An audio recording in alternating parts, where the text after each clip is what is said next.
Hey, this is Emily at Inflatable Kayaks, and I want to show you the awesome accessory frame system, which is this bar here from Advanced Elements. It's 4 grommets, here, here, here, and here, that you glue onto your kayak, and it allows you to set up this frame here so that you can attach whatever you like, right?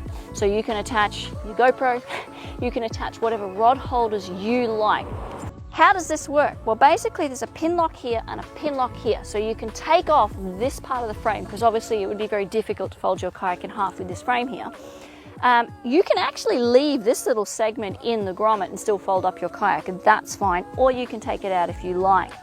Now the grommets, it's a bit stiff to slide the frame through the grommets initially.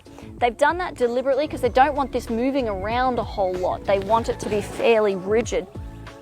And it does loosen up a little easier over time, and you want to twist as you're pushing it through, and with this you actually wiggle the grommet back and forth. So what kayaks can you use this on? Well, the short answer is anything that you can glue grommets onto. There is a width requirement. The kayak needs to be 59 inches wide, but with most kayaks like this one, they taper inwards.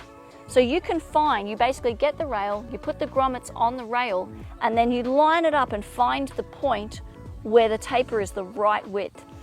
The deck material does matter though.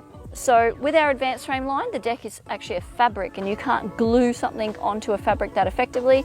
Now that's all legit, that's what the manufacturer wants you to do, but it's easier in some respects if you have a kayak that's already got either a PVC or a drop stitch, outer tube or outer cover, and then you can just glue it straight on. So it's an awesome option for fishing in particular, because you can attach whatever you like to it. It's a quick setup, and it gives you a rigid structure on your kayak. If you have any questions about the accessory frame system from Advanced Elements, please get in touch. This is Emily at Inflatable Kayaks.